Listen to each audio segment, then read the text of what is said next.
December 1846, the Sierra Nevada mountains.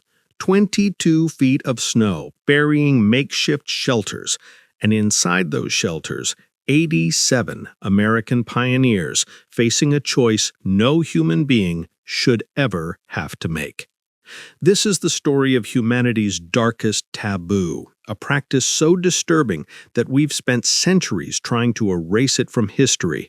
But the evidence is there, carved into ancient bones, written in desperate colonial letters, testified to by survivors who lived through hell on Earth. From ritual feasts in Bronze Age caves to survival cannibalism in modern plane crashes, we're about to uncover the unsettling truth about anthropophagy, the consumption of human flesh by humans. Because understanding this forbidden chapter doesn't just tell us about our past, it reveals something profound about the limits of human endurance and the choices we make when civilization falls away. The question isn't whether cannibalism happened. The question is why. 15,000 years ago, in the limestone chambers of Gough's Cave in southwestern England, something extraordinary was taking place. But it wasn't a burial ceremony. It wasn't a battlefield massacre. It was a funeral, and the guests were eating the dead.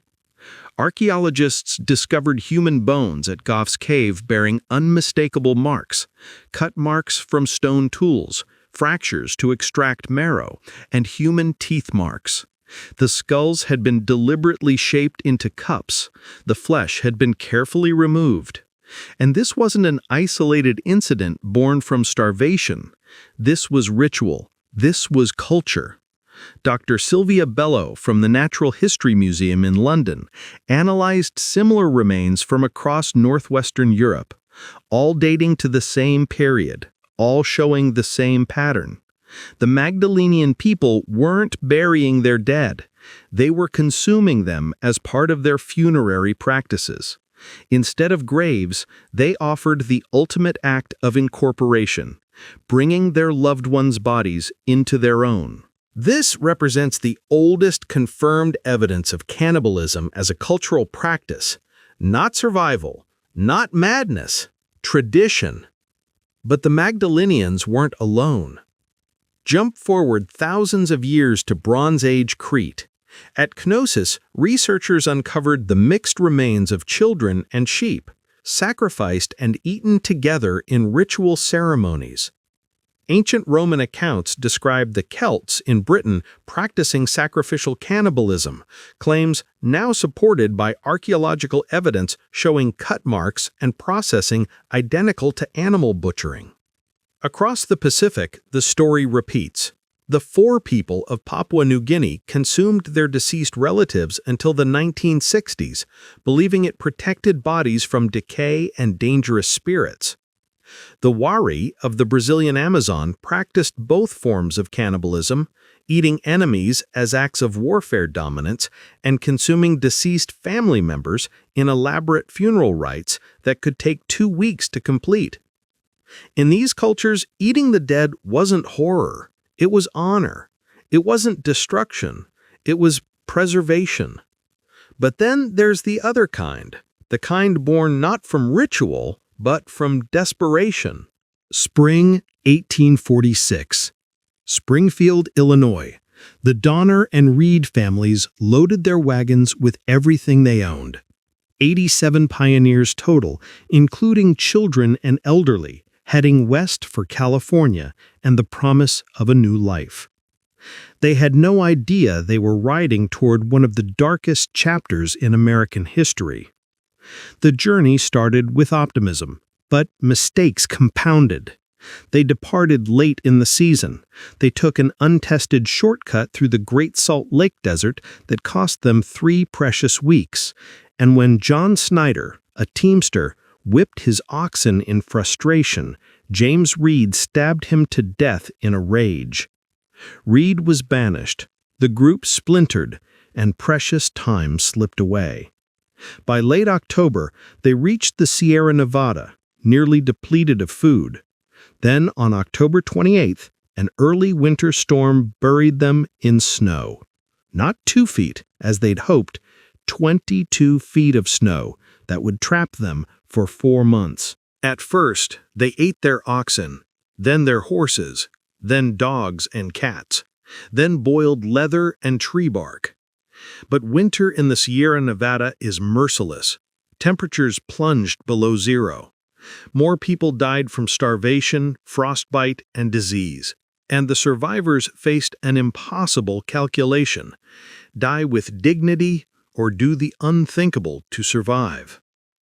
In mid-December, a group called the Forlorn Hope, 15 of the strongest, attempted to cross the mountains on makeshift snowshoes.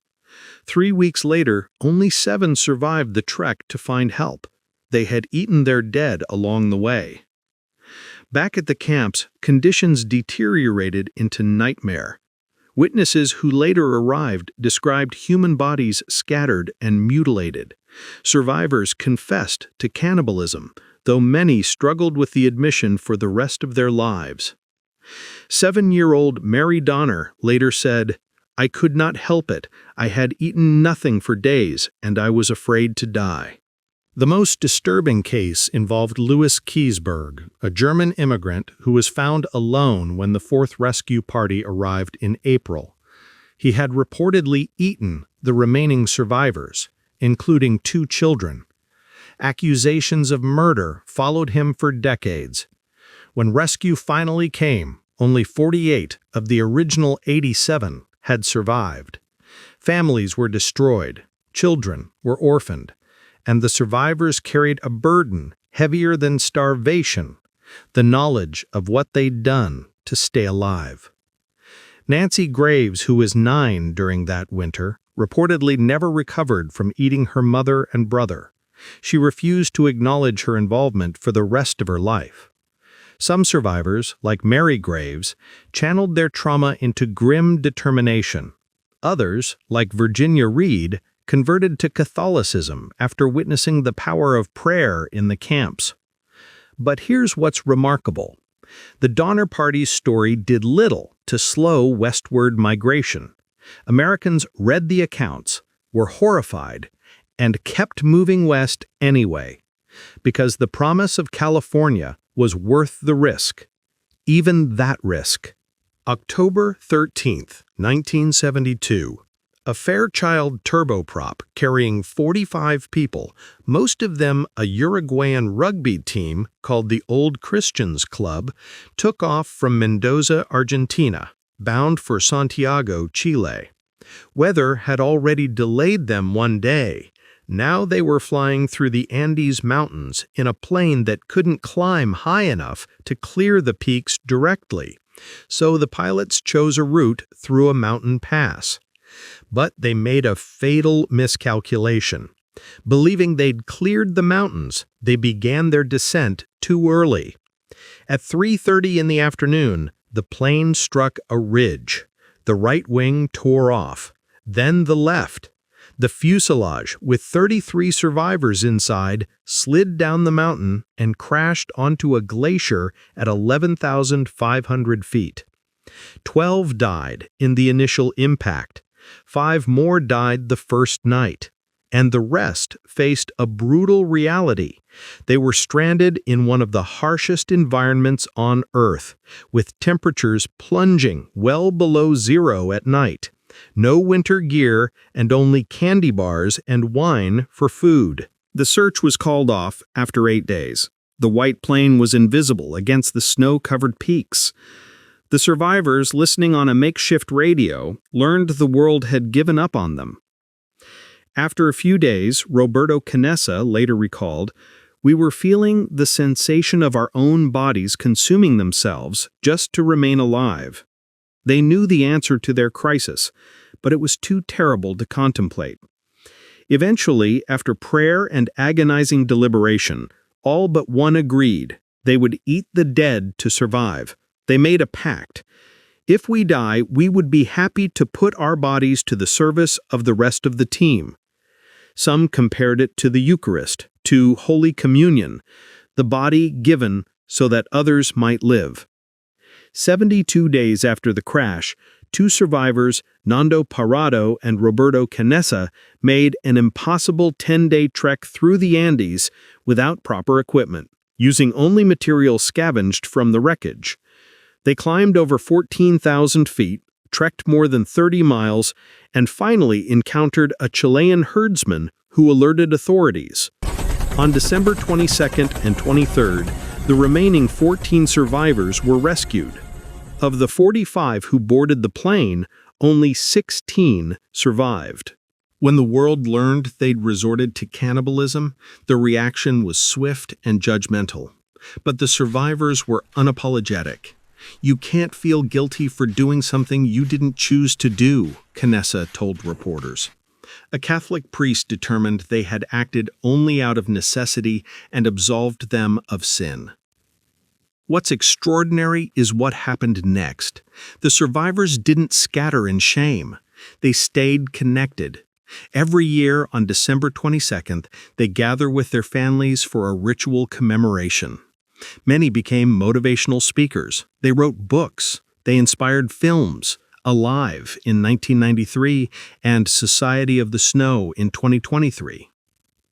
Dr. Roberto Canessa, who was 19 at the time of the crash, became a renowned cardiologist. He said the ordeal taught him about how to avert difficulties in life and to have faith in yourself.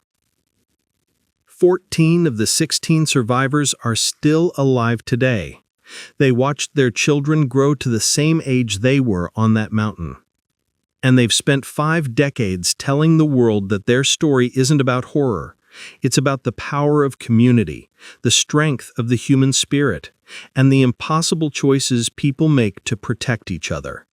It's the opposite of dystopia. It's pure humanity. But survival cannibalism isn't always a modern phenomenon. Sometimes it happens at the very beginning of a nation's story. Winter 1609. Jamestown, Virginia. The first permanent English colony in the Americas, barely 2 years old and already dying. 500 colonists entered that winter. By spring, only 61 remained. They called it the starving time. And for 400 years, the stories of what happened were dismissed as exaggeration, propaganda meant to secure more funding from England. Tales of settlers digging up corpses to eat them, of licking blood from the ground, of a man who murdered his wife, ripped their unborn child from her womb, then chopped her body into pieces and salted her for food. Surely these were lies. Surely colonists wouldn't descend to such depths. Then, in 2012, archaeologists at Jamestown uncovered something in a trash-filled cellar. Bone fragments belonging to a 14-year-old girl. And those bones told a story that couldn't be denied. Dr. Douglas Owsley, a forensic anthropologist from the Smithsonian, examined the skull. 4 shallow chop marks to the forehead, a failed attempt to split it open, then 4 deep, forceful strikes to the back of the head, one splitting the cranium in half. Sharp cuts to the mandible, efforts to remove flesh from the face and throat with a knife, a penetrating wound to the temple used to pry open the skull and extract the brain. The girl, whom they named Jane, had been dead when this happened. She died of starvation or disease during that brutal winter, but her body had been carefully, desperately butchered for food. Why had things gotten so bad? When Captain John Smith left the colony in October 1609 after a gunpowder accident, Jamestown lost its only leader who could negotiate with the Powhatan Confederacy. Chief Powhatan ordered his warriors to kill any colonist found outside the fort. Hunting became impossible. Trade stopped. A severe drought had already destroyed their crops. And then came winter. President George Percy later described their descent into madness. They ate horses, then dogs, cats, rats, and mice, then boot leather, then snakes and roots dug from the frozen earth, and when nothing else remained, they turned to the dead. Some were killed by the Powhatans outside the fort. Some died from disease inside. And the living, facing starvation so severe their bodies were consuming themselves, made the choice to survive. Jane's bones are the smoking gun, the first physical evidence of cannibalism in an American colony. And they confirm that the horror stories whispered about Jamestown were true. In May 1610, when survivors from a shipwrecked supply fleet finally reached Jamestown, they found near skeletons shambling through the ruins. The new arrivals had brought almost no food. The colony was abandoned, everyone prepared to sail back to England and let Jamestown die. But then, in a stroke of luck, another supply fleet arrived. The colony was resettled, and within a few years, John Rolfe's tobacco cultivation secured Jamestown's economic future. The starving time became a dark footnote, something to be forgotten, buried, denied, until Jane's bones forced us to remember. But cannibalism isn't always about survival. Sometimes, incredibly, it's been about medicine. For centuries across Europe, human body parts were prescribed as treatments for various ailments. In early Greece, human blood was thought to cure epilepsy. During the Tang Dynasty in China, an influential medical text recommended human flesh for effective treatment of disease. In China, this practice took a particularly haunting form. Filial piety led young people, most often women, to cut flesh from their own bodies and give it to sick parents to consume. Historical records document more than 110 such voluntary offerings between the 7th and early 20th centuries. The body parts most often cut were thighs, upper arms, and livers. Cases were still reported in the 1970s and 80s. Meanwhile, in Europe, even as explorers were condemning indigenous peoples as savages for ritual cannibalism, Europeans were routinely consuming human remains as medicine. Followers of the 16th century physician Paracelsus used powdered human skulls to treat dysentery. In 17th century England, pulverized mummies were prescribed for epilepsy and stomach problems. Some recipes were specific. One called for the body of a red-headed man who had died from hanging.